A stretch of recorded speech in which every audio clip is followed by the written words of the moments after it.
sejarah panjang All England tertua dilaksanakan tahun 1899 sampai sekarang udah 2020. Ada Rudi Hartono yang mencatat sejarah dan tidak bakal disamain sama yang lain ya.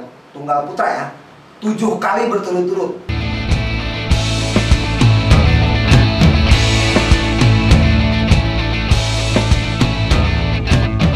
Hai guys, ketemu lagi di acara ngobrol beringas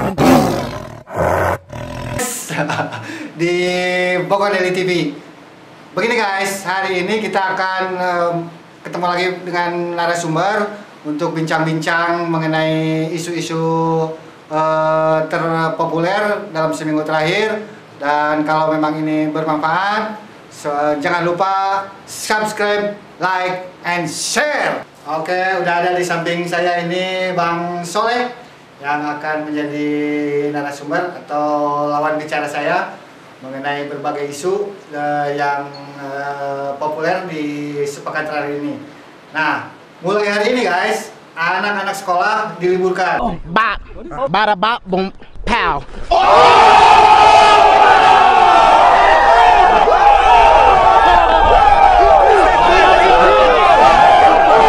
Karena untuk mencegah meluasnya wabah corona. Selama 14 hari mereka diliburkan dan entah mau ngapain mereka ini, anak-anak ini. Mungkin harus di rumah terus dan kita tanya sama Bang Soleh, sebetulnya apa sih harus 14 hari libur mereka ini? Silakan Bang Soleh. Pertama mungkin ya ini sekali lagi soal wabah corona ya. Yang wabah corona, kalau dari beberapa sumber yang didapat bahwa virus itu hidupnya atau gampang menularnya itu selama 14 hari. Jadi selama 14 hari itulah rawan tertular kepada orang per orang, dari kontak body, dari pertemuan-pertemuan, sehingga perlu antisipasi meminimalisir penyebarannya selama 14 hari. Memang problemnya adalah selama 14 hari tadi ketika diliburkan atau apa itu apa saja sehingga tetap produktif gitu ya, kegiatan-kegiatan yang dilakukan oleh masyarakat. Karena memang tadi juga seperti yang dilansir Presiden Jokowi bahwa perbedaan antara bagaimana lockdown di beberapa negara dengan istilah lockdown di Indonesia. Indonesia itu susah untuk melakukan lockdown.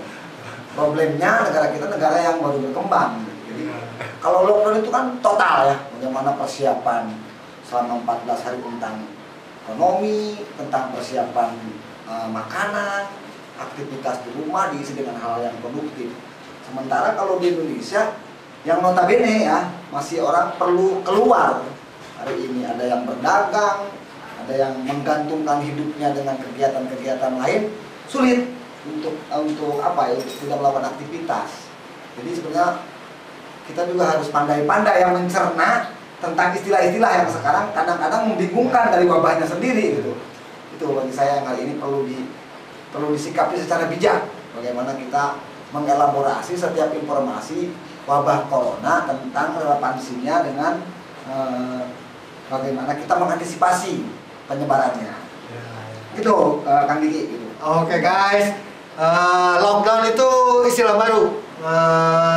Mungkin kita lebih familiar dengan shutdown. Shutdown. Matiin komputer dengan shutdown, bukan lockdown. Oke guys, itu tadi ulasan singkat dari Bang Soleh mengenai penyebaran virus corona, dan mudah-mudahan ini bermanfaat. Dan jangan kemana-mana, kembali lagi bersama Diki di sini.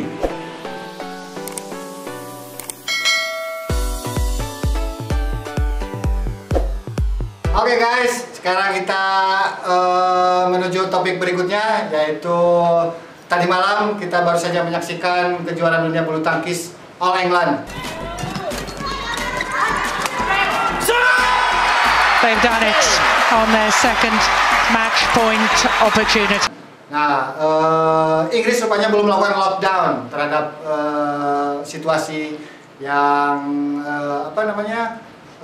virus ya mereka masih tetap menggelar pertunjukan-pertunjukan, perhelatan-perhelatan termasuk All England. Dan Indonesia menjadi salah satu negara yang ikut di kancah bulu tangkis internasional.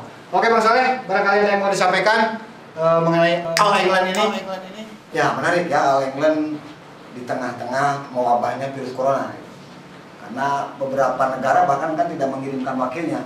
Jepang itu memontar tidak dikirimkan, entah alasannya cedera atau yang lain-lain, sehingga persaingan di kancah All England tanpa mengurangi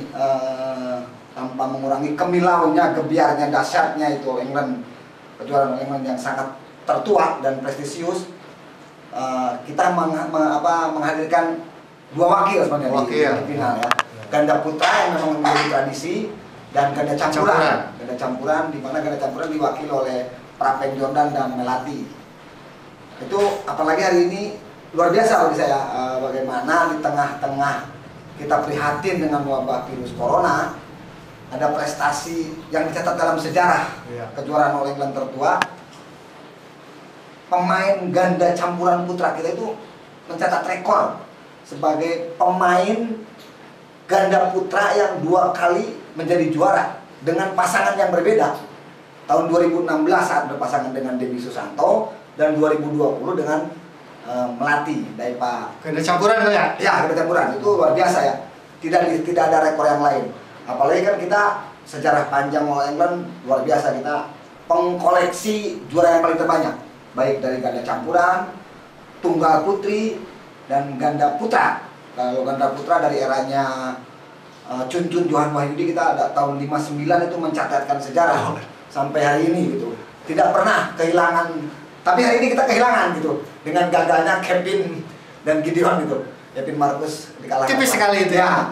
3 set, memang itu luar biasa pertandingan yang melelahkan. Ketat. Nah, kalau tunggal putranya Indonesia luar biasa. Ada Rudi Hartono yang mencatat sejarah dan tidak bakal disamain sama yang lain ya. Tunggal putra ya, 7 kali berturut-turut menjadi juara All England gitu. Itu luar biasa. Sampai hari ini belum ada penggantinya. Itu yang hari ini sejarah panjang All England tertua dilaksanakan tahun 1899 sampai sekarang udah 2020 gitu. Itu luar biasa itu.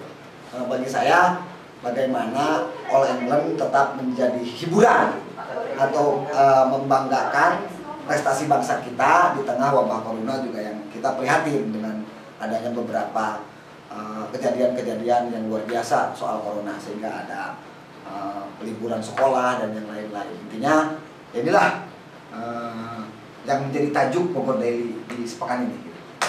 Oke guys, itu tadi ulasan singkat mengenai All England dari Bang Soleh.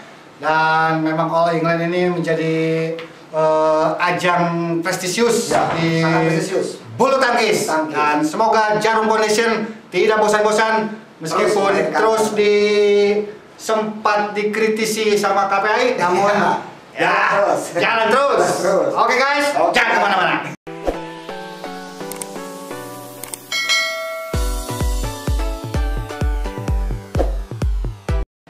Baik guys, sekarang kita kedatangan narasumber baru.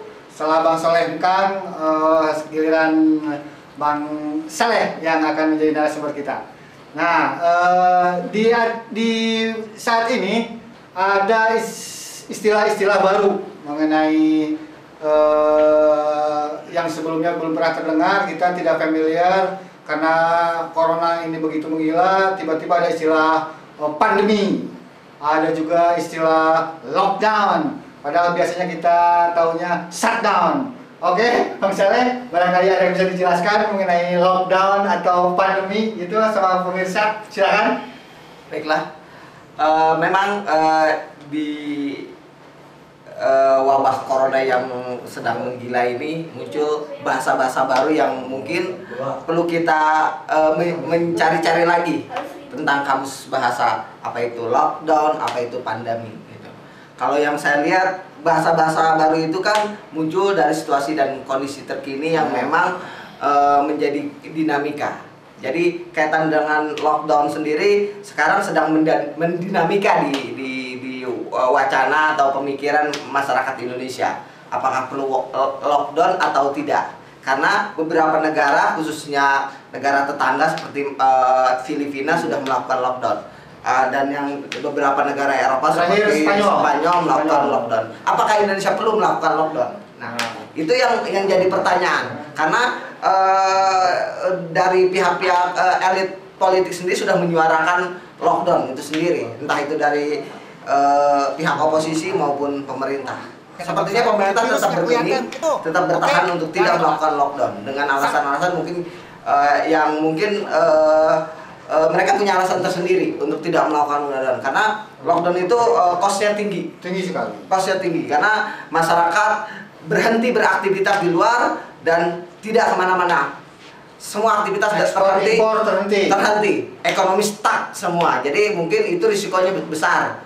Mungkin sekarang yang akan dilakukan pemerintah kita adalah bagaimana meminimalisir dan melakukan upaya-upaya preventif dalam penanganan wabah corona yang tengah mewabah dan menggila ini, seperti itu. Jadi saya rasa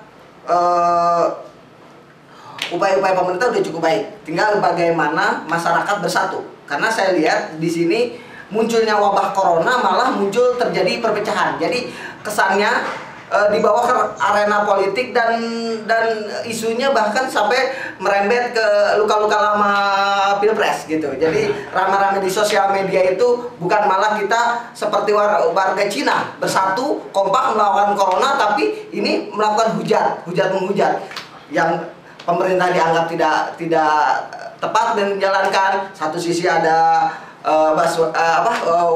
gubernur DKI yang dianggap melakukan langkah-langkah yang tepat dan ini cepat di DKI, dan itu semuanya jadi bermuara ke hal yang sifatnya politis. Jadi sebaiknya masyarakat Indonesia bersatu, karena tanpa bersatu, tanpa kita bahu-membahu, mungkin akan sulit sekali untuk menangani virus corona ini, seperti itu. Oke guys, itu tadi kata Bang Saleh. Makanya ini virusnya kelihatan kecil banget, kita mau gede tuh. Oke, jangan takut, kita lawan corona. Sampai ketemu.